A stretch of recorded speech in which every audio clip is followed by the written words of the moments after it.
सीधा सवाल में आपका स्वागत है और आज हम बात करेंगे बालेश्वर में हुई रेल हादसे की घटनाओं को लेकर। आपको बता दें कि जिस तरह से 3 ट्रेनें आपस में लड़ गई थी और इसके कारण ही कई लोगों की जानें भी गई और कई लोग अभी भी घायल हैं। लेकिन सबसे बड़ा सवाल उठता है उस मुद्दे पे कि बालेश्वर में हुई ट्रेन हादसे पे क्या जांच की रिपोर्ट आई और किस तरह से ये घटनाएं हुई थी। इसको लेकर तरह तरह के राजनीतिक अपने विचार दे रहे हैं, तो वही इसको लेकर राजनीति भी की जा रही है। आपको बता दें कि बालेश्वर में हुई हादसे के बाद करीबन 300 लोगों की मारे जाने की खबर हुई, तो वहीं 11 से लोग घायल बताए जा रहे हैं और जिसके बाद 100 में जब जितने भी घायल पीड़ित थे और जिनकी मौत हुई थी उनकी पोस्टर लगाई गई, जिसमें करीबन 100 का अभी भी पहचान नहीं हो पाया है कि वो किस परिवार से बिलोंग करते हैं। इसे लेकर कई तरह की राजनीति भी उठ रही है और आपको इसके साथ साथ आपको ये भी जानकारी दे दें कि जिस तरह से रेल मंत्रालय के द्वारा रेल मंत्री खुद ही सुबह से लगातार जब तक घटना की विलंबना ख़त्म नहीं हुई तब तक वो घटनास्थल पे पहुंचे थे। ये तो बहुत ही अच्छी बात थी कि वो घटनास्थल पे पहुंचे थे, लेकिन हालांकि आपको ये भी बता दें कि सूत्रों के अनुसार ये भी बताया जाता है कि रेल मंत्रालय में रेल मंत्री को कोई नहीं चिंता था, ना कोई उन्हें पहचानता था। पूरे देश भर में उनकी गवाही हुई थी कि वो रेल मंत्री हैं, बहुत अच्छी बात है। इससे पहले पीयूष गोयल रह चुके रेल मंत्रालय में, उनकी बहुत बड़ी वाहवाही हुई थी क्योंकि उन्होंने तरह तरह की रेल को लेकर बजट रखा था। लेकिन आपको बता दें कि इनकी कहीं ना कहीं सूत्रों के अनुसार और ये जिस तरह से विपक्षी नेताओं का ये सवाल खड़ा होता है कि क्या कहीं ना कहीं ये इनको हाईलाइट करने की एक प्रोफाइल थी कि वो खुद से हाईलाइट होने के लिए सुबह से लगातार रेल मंत्रालय खड़े रहे। खैर जो भी हो, ये घटना हुई, पूरे देश में इसे लेकर शोक मनाया जा रहा है। काफ़ी दुखद ही घटना है। इस घटना को लेकर तरह तरह के सवाल तो उठ ही रहे हैं। हालांकि घटना होगी तो विपक्षी सवाल उठाएंगे ही। आपको पहले बता दें कि ये घटना क्या है। घटना के 24 घंटे के बाद दिल्ली रेल मंत्रालय से एक टीम भेजी गई, उसके बाद सीबीआई जांच का भी आदेश दिया गया। आपको बता दें कि लगातार सीबीआई इसमें जांच तो कर ही रही है। हालांकि 3 पटरी थी, अगर डाइवर्ट हुई तो हुई कैसे।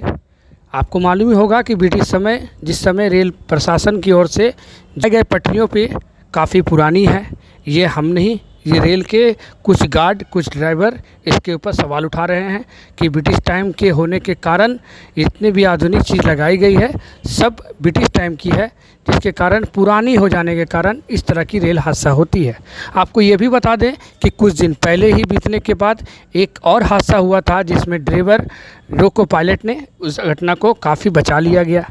इसकी वाहवाही नहीं हुई, लेकिन यह हादसे हुआ तो उसके ऊपर कई तरह के सवाल उठ गए। सवाल उठना वाजिब है, लेकिन आपको ये भी बता दें कि रेल मंत्रालय से काफ़ी टीम भेजी गई जिसकी जायज़ा लिया गया और काफ़ी घंटों तक ये जायज़ा चला और क्या सूत्र निकली, आइए अब आपको सुनवाते हैं कि सीपीआरओ ने इस घटना को लेकर उन्होंने क्या कुछ मीडिया से जानकारी दी है। टीम आई थी जिसके साथ सीआरएस की इन्वेस्टिगेशन में सहयोग कर रही है, तो आप क्या कहेंगे इसका? जी, दोनों टीम फील्ड पे काम कर रही है, अलग अलग लोकेशन पे काम कर रही है और काफ़ी जगह से एविडेंसेस इकट्ठा कर रही है, तो उनका इन्वेस्टिगेशन चल रहा है। इस पर प्रोसीजर वो काम कर रहे हैं।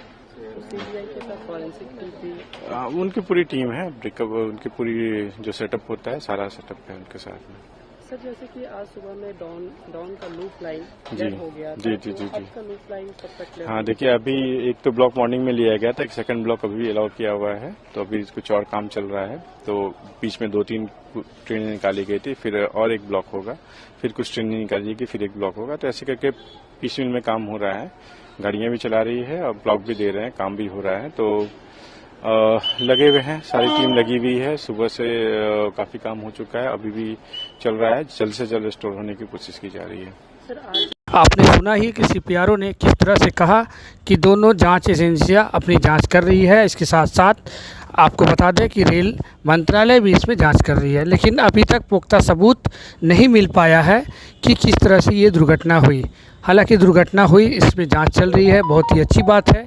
लेकिन आपको ये भी बता दें कि 51 घंटे बीतने के बाद रेल मंत्रालय ने हाथ जोड़कर नम्र तरीका से उसी घटना पे पटरी की लाइनिंग रफ्तार चालू कर दी गई और लाइन क्लियर कर ट्रेन को रवाना दिया गया। इसे तो पूरे देश भर में वाहवाही हो रही है कि 51 घटना बीतने के बाद रेल मंत्रालय ने वहाँ से रेल खोल दिया, बहुत ही अच्छी बात है। लेकिन जिस तरह से विपक्षी इसमें तरह तरह के सवाल भी उठा रहे हैं। आपको ये भी बता दें कि पश्चिम बंगाल के कुछ ज़िलों में मरने वाले लोग और कुछ घायल पीड़ितों को जो लोग 2 लाख रुपए की मुआवजा की बात की गई थी, उसमें कुछ टीएमसी के वर्कर, कुछ नेताओं ने उन्हें 2000 की नोटें दी, जिस पे भी सवाल उठ गई कि भला मृत्यु क्यों 2000 रुपये की नोट क्यों दी जा रही है। ये तो राज्य सरकार की देन है कि उन्हें चेक दिया जाए। हालांकि कुछ घंटे बीतने के बाद जब मीडिया में चर्चा हुआ, जब सवाल के ऊपर घेरे हुए, तब राज्य की मुख्यमंत्री ममता बनर्जी ने स्टेज के तहत मृत्यु को उन्होंने सम्मानपूर्वक चेक दिया। हालांकि ममता बनर्जी को इससे काफ़ी ठेस है, उन्होंने दुख व्यक्त किया है और साथ ही साथ उन्होंने ये भी कहा है कि आने वाले दिनों में भी इस तरह की घटनाएं हुई थी, लेकिन पश्चिम बंगाल की सरकार इसमें बहुत भूमिका निभाई थी। खैर, जो भी हो, सरकार तो आम जनता के बीच रहती ही है, लेकिन इसमें भी कहीं घोटाले ना हो, इसके लिए भी हम आवाज़ उठाते हैं। अब आपको ले चलते हैं कि राज्य की ममता बनर्जी सीएम ने इस पे क्या कहा, क्यों केंद्र सरकार को घेरे में लिया, उन्होंने घेरे लेते हुए उन्होंने क्या कुछ वक्तव्य दिया। आइए पहले हम आपको वो भी सुनाते हैं। বলবো না, বাধ্য করেছে পরিস্থিতি আমায়। এত বড় একটা ঘটনা, দুর্ঘটনা কি করে ধামা চাপা দেওয়া যায়, তার প্রচেষ্টা এবং প্রচেষ্টা। যাদের পরিবারগুলো সব হারিয়েছেন তারা এদের কাছে কৈফিয়ত চান যে সত্য তথ্য বেরোক। কেন অ্যাক্সিডেন্টটা হলো, কেন এতজন মারা গেল? বিংশ শতাব্দীর সবচেয়ে বড় অ্যাক্সিডেন্ট। সিবিআই কি করবে? ক্রিমিনাল কেস হলে তো সিবিআই করবে। পুলওয়ামা দেখেননি? তখনকার রাজ্যপাল কি বলে দিয়েছে? আজকেও ধামা চাপা দেবার জন্য ব্যাপারটা, অ্যাকচুয়াল অ্যাক্সিডেন্টের ইনভেস্টিগেশন হলো না, সব সাফা হয়ে গেল, কোনো এভিডেন্স নেই। আমি চাই সত্যটা বেরোক। রেল ইনসিডেন্ট অ্যাক্সিডেন্ট না করে সকাল থেকে সিবিআই কে পাঠিয়ে দিয়েছে দিল্লি। কলকাতার 14টা থেকে 16টা মিউনিসিপ্যালিটিতে ঢুকে গেছে, নগরান্নয়নে ঢুকে গেছে। এবার কি বাথরুমেও ঢুকবে নাকি? জিজ্ঞেস করুন, ওয়াশরুমেও ঢুকবে এখন? ওইটুকুই বাকি আছে। এসব করে এত বড় অ্যাক্সিডেন্ট ধামা চাপা দেয়া যায় না। প্রত্যেকটা আত্মার আত্মীয়রা কাঁদছে, আত্মাগুলো কাঁদছে। মনে রাখবেন, তাদের শান্তি ফিরিয়ে দিতে হবে, তাদের আপনজনকে ফিরিয়ে দিতে হবে। আপনজনকে আপনারা ফিরিয়ে দেননি, কেড়ে নিয়েছেন, তারা কোনোদিনও ফিরে আসবে না। কিন্তু সঠিক ব্যবস্থা হোক, তদন্ত হোক। মিথ্যে কথা বলে ছাইকে কখনো আগুনকে কখনো ছাই চাপা দেওয়া যায় না। আর টাকা দয়া করে দিচ্ছেন না, এটা আমিও রেল মিনিস্টার ছিলাম, আমরা 15 লাখ দিতাম। আপনাদের দায়িত্ব এটা দেওয়া। আমরা বরঞ্চ যেটা করছি এটা আমরা এক্সট্রা করছি, কারণ আমরা মানবিক, আমার রাজ্যের মানুষ আপনারা। আমাদের প্রায় বিহারেরও এখানে 50 জন পেশেন্ট এখানে ওখানে আছে, মেদিনীপুরেও 16 জন ছিল। আমি কালকে দেখা করে এসেছি, কটকেও দেখা করে এসেছি। আমার এটুকুই বলার, শাস্তি হোক। যারা এই ঘটনা ঘটিয়েছে তাদের চূড়ান্ত শাস্তি হোক। আর এজেন্সিকে দিয়ে আসল ঘটনা ধামাচাপা দিয়ে কর্পোরেশনে জল আর কল দেখতে গেলে মনে রাখবেন আগামী দিনটা কিন্তু ভয়ঙ্কর। আত্মার আত্মীয়রা উত্তর দেবেই। আমি এটুকু বলে আমি সকলকে, আমাদের টিমকে যারা খুব ভালো কাজ করেছে, আমাদের सुना ही है कि किस तरह से राज्य की ममता बनर्जी ने केंद्र को घेरे में लेते हुए साफ तौर पे कहा कि 10 लाख केंद्र सरकार तो दे रही है, लेकिन उन्हें मालूम हो कि हमारे राज्य में जब रेल मंत्री थे हम, तो उस समय भी हादसा हुआ था जब हम लोगों ने 15 लाख रुपए करके लोगों को दिया था। लेकिन इसकी जो कमी है उसे हम लोग अपनी मानवता के अनुसार हम लोग दे रहे हैं। लेकिन ये भला कौन सी देन है, जबकि तृणमूल के कार्यकर्ता 2000 के नोट देकर उन्हें बहला फुसला रहे हैं। खैर, इसमें भी जांच हो रही है कि उन्होंने क्यों दिया। सवाल ये भी उठ रहा है कि केंद्र सरकार जिस तरह से सीबीआई जांच लगाई है उसमें सही रिपोर्ट नहीं दी जा रही है, उसमें कहीं हेर बदल ना कर दिया जाए, ये तो विपक्षी अपने सवाल उठाते ही हैं। हालांकि सीबीआई अपनी जांच करेगी ही और उन्हें अपनी जांच के साथ उन्होंने कोर्ट में जिस तरह से उन्हें फटकार लगाई गई है वो जांच की रिपोर्ट पेश करेंगे ही और आम जनता उसे सुनेगी। लेकिन आपको बता दें कि बालेश्वर में रेल दुर्घटना के बाद आज फिर से उस ट्रेन को हरी झंडी दिखाकर फिर से रवाना किया गया और वो ट्रेन आज से फिर चालू हो गई, जिसको लेकर कई लोग खुशी भी हैं तो कोई लोग उस गाड़ी पे बैठकर भयभीत भी हैं।